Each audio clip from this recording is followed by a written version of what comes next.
오늘 계신 하나님의 말씀은 예레미야 1장 4절에서 9절 말씀입니다. 이사야 다음에 예레미야 1장 4절에서 9절까지 말씀입니다.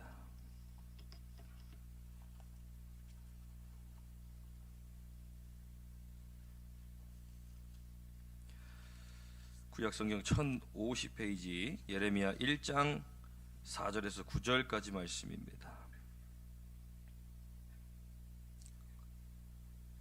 함께 봉독합니다. 여호와의 말씀이 내게 임하니라. 이르시되 내가 너를 모태에 짓기 전에 너를 알았고 내가 배에서 나오기 전에 너를 성별하였고 너를 여러 나라의 선지자로 세웠노라 하시기로 내가 이르되 슬프도소이다 주여 여호와여 보소서 나는 아이라 말할 줄을 알지 못하나이다 하니 여호와께서 내게 이르시되 너는 아이라 말하지 말고 내가 너를 누구에게 보내든지 너는 가며 내가 내게 무엇을 명령하든지 너는 말할지니라. 너는 그들 때문에 두려워하지 말라. 내가 너와 함께하여 너를 구원하리라. 나 여호와의 말이니라 하시고 여호와께서 그의 손을 내밀어 내 입에 대시며 여호와께서 내게 이르시되 보라 내가 내 말을 내 입에 두었노라. 아멘. 오늘도 말씀의 은혜가 되시길 간절히 축원합니다.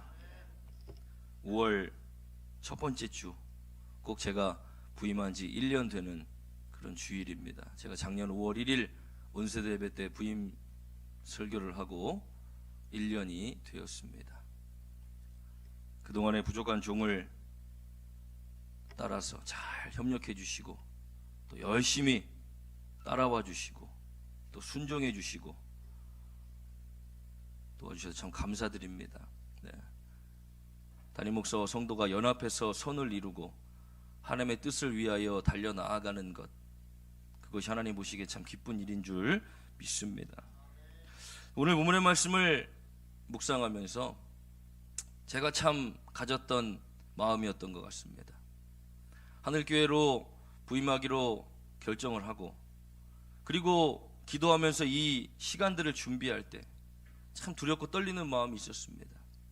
물론 목사 안수 받은 지는 10년은 넘었습니다. 그러나 10명, 20명 그리고 뭐 600-700명 교회 부목사로도 있었지만 담임 목사로서 이 150명 가까이 되는 성도들을 이끌어가야 한다는 마음적인 부담감은 이루 말할 수가 없었습니다.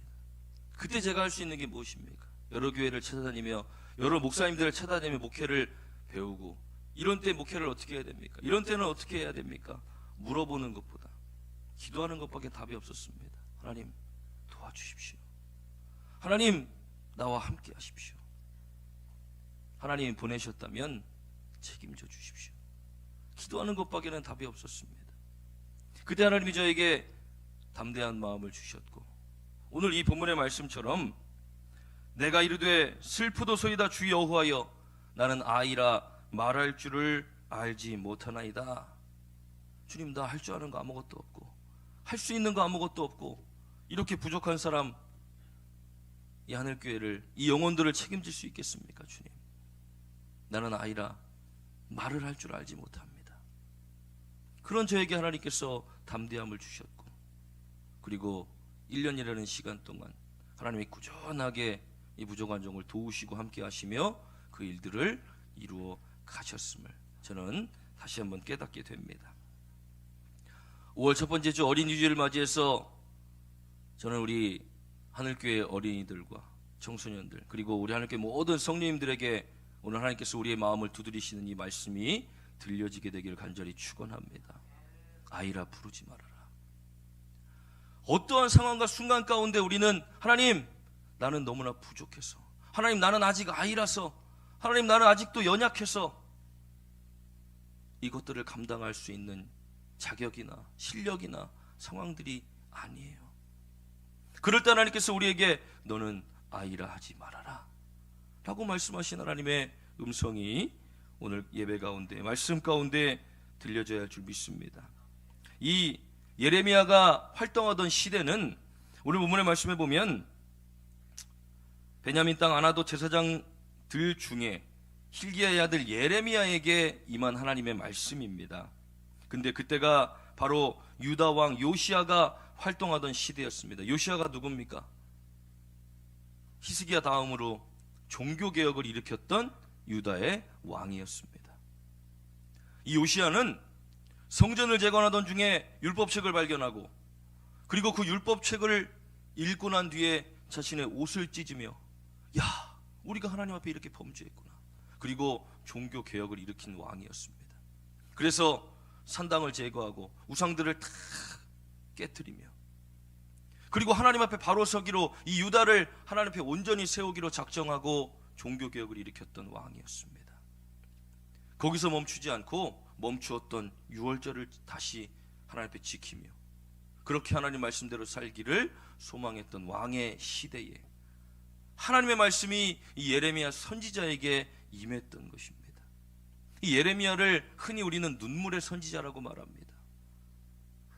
이스라엘 백성들이, 유다가 멸망하는 모든 과정들, 본문의 말씀 바로 전 말씀에 보면 요시야의 아들 유다 왕 여호야김 시대부터 요시야의 아들 유다 왕 시드기야의 시대까지 예레미야가 모든 것을 다 지켜본 사람입니다. 요시야의 아들, 한 사람의 아들이 2명이나 왕으로 지금 기록되어져 있는 것. 이 첫 번째 앞에 기록된 여호야김은 애굽에 끌려가 죽임을 당합니다. 그리고 나서 이 애굽의 힘을 이 바벨론이 일어나 무찌르게 되고, 그리고 바벨론이 가장 강한 나라로 통치가 되었을 때 이 시드기야라는 사람을 왕으로 세워놓습니다. 오늘날로 쉽게 말하면 바지사장처럼, 너 내가 시키는 대로 해. 그렇게 시드기야라는 왕을 유다의 왕으로 세워놓고 이제 바벨론으로 돌아갑니다. 그런데 이 시드기야가 꿈을 꿉니다. 내가 이 바벨론 왕을, 느부갓네살을 대적할 수도 있겠구나. 그래서 3년 만에 이 대적을 꿈꾸다가 다시 느부갓네살 왕이 군대를 이끌고 와 완전히 유다를 멸망시키고, 그리고 이 시드기야를 끌고 바벨론으로 갑니다. 그 모든 이 과정들을 지켜보는 예레미야, 분명히 아직 하나님의 심판이 임하기 전이었고, 그들에게 회개를 촉구하며 하나님께 돌아오기를 간절히 외쳤지만 결국 그들은 돌아오지 못했고, 그 이스라엘 유다의 멸망하는 모든 과정들을 이 예레미야가 지켜보며 가슴 아프고 눈물을 흘렸던 그런 이스라엘의 선지자였습니다. 그래서 예레미야가 끝나고 나면 1장부터 52장이라는 아주 긴 말씀이 예레미야를 통하여 하나님의 말씀이 선포되어졌고, 그리고 그 뒤에는 예레미야의 애가가 기록되어져 있습니다. 그의 가슴 아픈 그 선지자들은 보통 비판하는 하나님의 말씀들을, 여호와께 돌아와라, 너희들 범죄하면 하나님의 심판이 임할 것이다. 그리고 또 다른 위로의 말씀들을, 하나님의 말씀을 전하기도 하였습니다. 예레미야는 가슴 아프게 그 상황들을 통감하며 하나님의 말씀을 그들에게 끊임없이 전했지만 그들은 결국 돌이키지 않았고 하나님의 심판을 받게 되는 그 멸망의 과정들을 다 지켜보면서 얼마나 마음이 아팠겠습니까? 그래서 그 눈물을 흘리며 애가를 지어 불렀던 것입니다. 오늘 이런 시대 가운데에 하나님께서 아무리 그들에게 회개를 촉구하시고 돌아오기를 원하시며 말씀하셨던 그 시대 가운데 돌이키지 않고 여전히 완악하며, 요시야를 통하여 종교개혁이 일어나 하나님께 다시 서고 절기를 지키기로 작정했던 그들, 그러나 그 한 세대가 바로 지나자마자 또다시 하나님께 범죄하기 시작하고 하나님을 대적하였던 그들을 바라보며 애통하며 부르짖었던 그 예레미야, 오늘날의 시대를 보면 꼭 그때와 같습니다. 하나님의 애통하며 오늘날 이 시대 가운데 하나님의 사람들을 부르고 계신다라는 것입니다. 오늘 본문의 말씀에 여호와의 말씀이 내게 임하니라. 5절 말씀에 내가 너를 모태에 짓기 전에 너를 알았고 내가 배에서 나오기 전에 너를 성별하였고 너를 여러 나라의 선지자로 세웠노라 라고 하나님께서 예레미야에게 말씀하셨을 때 예레미야가 뭐라고 말합니까? 하나님, 나는 아이라 말을 할 줄 알지 못합니다. 꼭 어디서 본 것 같습니까? 출애굽기 4장 말씀에 보면 모세를 부르신 하나님 앞에, 하나님, 나는 말을 할 줄 몰라. 나에게 무슨 능력이 있다고 이스라엘 백성들을 구원하라고 하십니까? 하나님께서 지팡이도 주셨고 내 손을 품에 넣어봐라. 하나님의 능력도 보여주셨습니다. 아유, 하나님, 보내실 자를 보내십시오. 그런 모세에게 하나님께서 분을 내시며, 너에게 아론이 있지 않냐, 너는 가라 라고 하나님께서 아론을 함께 보내셨던 그 사건이 생각이 납니다. 하나님의 부르심을 받은 자들, 구약에 보면 참 많은 선지자들이, 하나님, 나는 부족해서 이거 할 줄 몰라요. 하나님, 나는 아이라서 이런 거 할 줄 몰라요. 하나님, 보내실 자들 그들에게 보내십시오. 그러나 그런 하나님은 항상 그들에게, 그래? 그럼 내가 다른 사람을 택해서 보낼게 라고 하지 않으시고, 너는, 오늘 6절 말씀에 7절 말씀에 이렇게 말씀합니다. 여호와께서 내게 이르시되 너는 아이라 말하지 말고 내가 너를 누구에게든지 보내든지 너는 가며 내가 내게 무엇을 명령하든지 너는 말할지니라. 너는 그들 때문에 두려워하지 말라. 내가 너와 함께하여 너를 구원하리라. 나 여호와의 말이니라. 이 마지막 8절 마지막 절 말씀에 나 여호와의 말이니라, 무슨 의미를 담고 있습니까?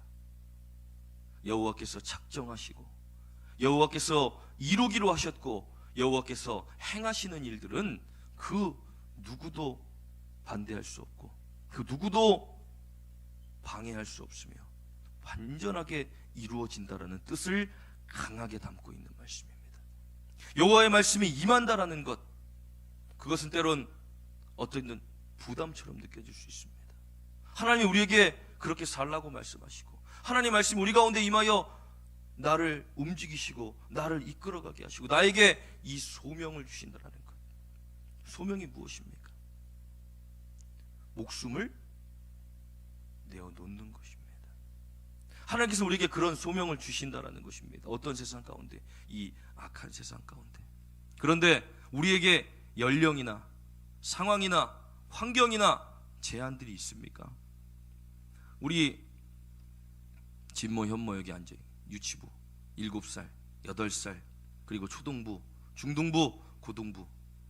야, 이 아이들은 지금 학업에 열중할 때니까 너희들은 그런 거 신경 쓰지 말고 열심히 공부만 해. 부모님들이 이렇게 말할 수 있습니다. 그러나 아닙니다. 하나님이 보내시고 세우시는 데는 나이나 환경이나 상황들이 제한이 전혀 없다는 것입니다. 이 아이들이 유치원에 가서 놀면서 부르는 찬양 듣고 그 친구가 그거 무슨 찬양이 무슨 노래야? 나도 가르쳐줘 할 수도 있고, 이 아이가 너 나랑 같이 교회 갈래? 데리고 오는 그 발걸음이 그 가정을 구원할 수도 있는 것입니다. 우리가 오늘날 이 말씀을 통해서 깨달아야 할 것은 하나님이 이제 이 악한 세대 가운데 우리를 그냥 내버려 두시는 것이 아니라 우리를 한 사람 한 사람 부르고 계신다는 것입니다. 오늘 함께 난 읽었던 그 암송 말씀에 볼지어다 내가 문 밖에 서서 두드리노니 누구든지 내 음성을 듣고 문을 열면 내가 그에게로 들어가 그와 더불어 먹고 그는 나와 더불어 먹으리라. 더불어 먹는 게 무엇입니까? 식구입니다. 예수님께서 우리의 마음을 두드리시고 우리 가운데로 들어오시려면 우리가 마음 문을 열어야 합니다. 그러면 주님께서 우리 안에 오셔서 우리와 더불어 먹고 마시며 이제는 주님과 동거하며 동행하는 삶이 시작되는 것입니다. 오늘 그것이 무엇입니까? 예레미야에게 하나님의 음성입니다. 예레미야야, 이제 너는 이 악한 시대 가운데, 이 암울한 시대 가운데, 이 암흑이 가득한 시대 가운데 나를 대신하여 가서 이 백성들에게 말씀 좀 전해라. 아유, 하나님 무슨 소리 하세요? 나 지금 일이 바빠요. 하나님 무슨 소리 하시는 거예요? 나 지금 애들 키우느라고 바빠요. 하나님 나 지금 아직 초등학생이에요. 하나님 나 아직 중학생이에요.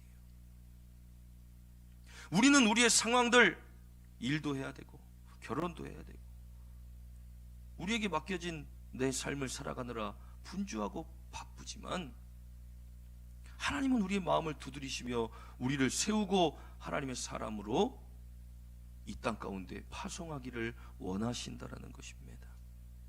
특별하게 단기 선교 아니면 선교사로 부르심을 받고 세상 가운데 나아가, 아니면 저 미 전도된 그 종족들에게 찾아가 복음을 전하는 것만이 하나님의 사람으로 부르심을 받는 것은 아닙니다. 이 구약 시대에는 특별한 사람들만 부르심을 받았습니다.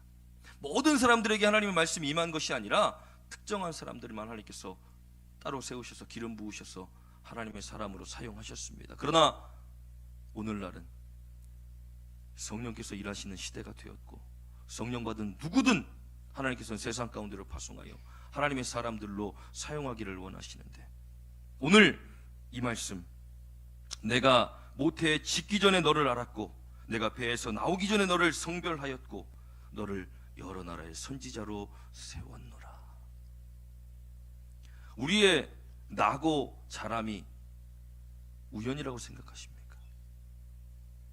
우리가 부모님을 만나고 또 그 부모님으로 인하여 믿음을 갖게 되어지고, 그리고 내 삶을 살아가는 모든 과정들이 이미 하나님께서 모태에서 태어나기 전에, 우리가 잉태되기 전에 이미 우리를 알고 계셨고 하나님께서는 성별하셨다라는 것입니다.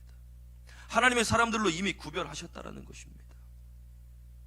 하나님과 상관없이 살아가는 우리의 삶 같지만, 그러나 우리는 하나님의 통치 아래, 하나님의 섭리 아래 우리는 무조건 지금 살아가고 있는 삶이라는 것입니다. 그렇다면 하나님의 부르심이 이제 우리 가운데 들려져야 한다는 것입니다. 나를 부르신 하나님의 뜻이 무엇일까? 나를 먼저 부르셔서 구원하신 하나님의 뜻이 무엇일까?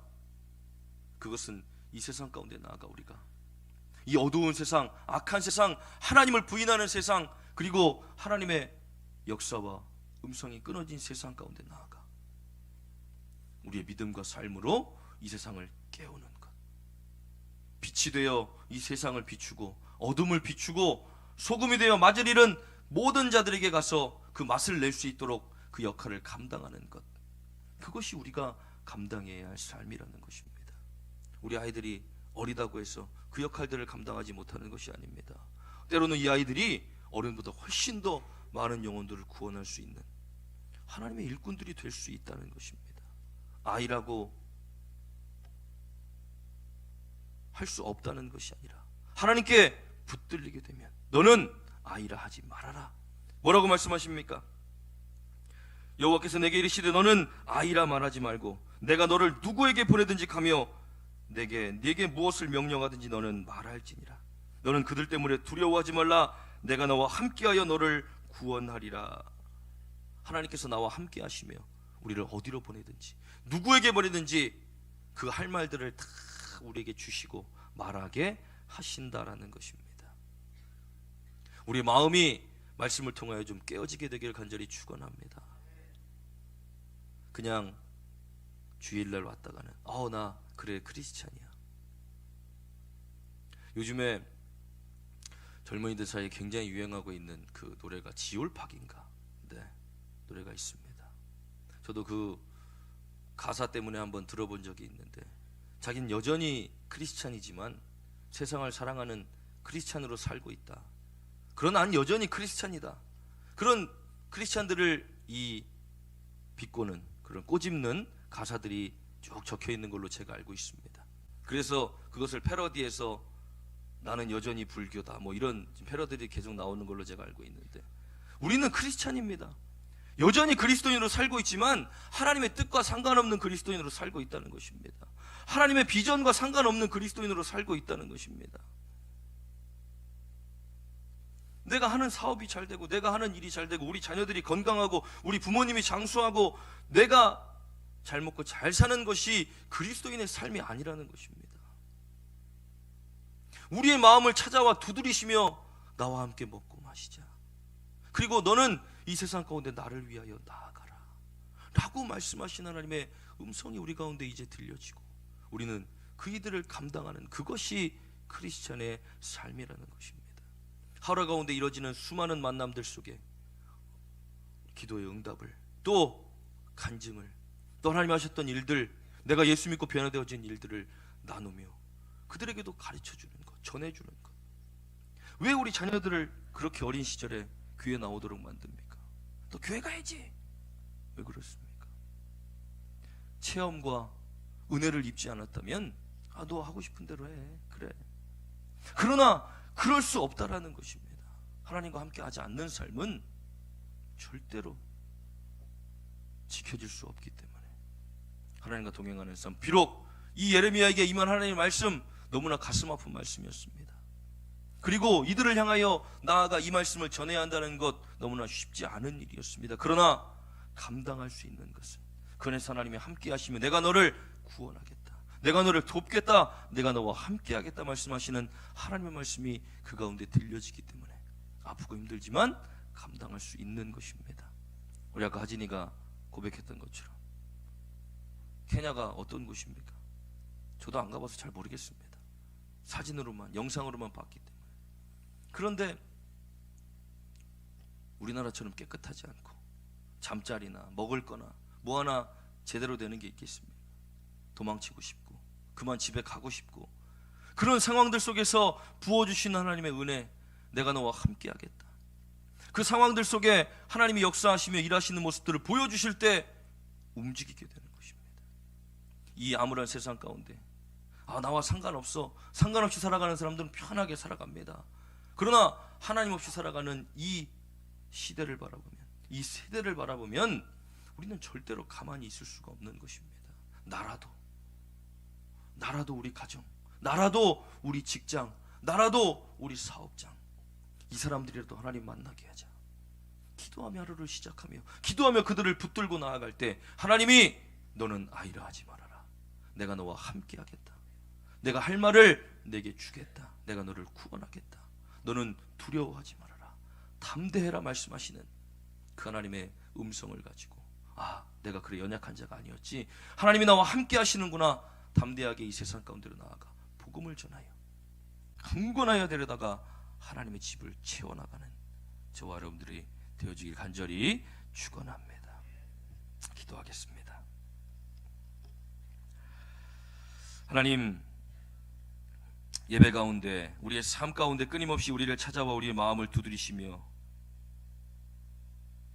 우리의 마음 문이 열려지기를, 우리의 삶의 문이 열려지기를 원하시는 주님, 오늘 말씀을 통하여 우리의 마음이 조금 깨달아지기를 원합니다. 내가 지금 온전한 크리스찬으로 살고 있는가? 내가 하나님의 은혜를 입고 생명을 구원받은 그리스도인으로 살아가고 있는가? 주님, 우리의 삶을 돌아보게 하시고 때를 얻든지 못 얻든지 끊임없이 이 세상 가운데 나아가 아이와 같이 연약하고 부족하고 한없이 힘없는 우리가 하나님의 능력과 은혜를 힘입어 나아가 담대하게 복음을 전하며 하나님의 나라를 선포할 수 있는 자들로 세워지도록 우리를 붙들어 주시옵소서. 우리를 온전히 세우시고 세상 가운데로 보내실 때에 그냥 보내시지 않고 우리에게 성령을 통하여 권능을 주시는 줄 믿사오니 그 권능을 힘입어 나아가 세상 가운데 승리하는 우리 하나님께 모든 성도들이 되도록 주님께서 붙들어 주시옵소서. 감사드리며 예수님의 이름으로 기도하옵나이다. 아멘.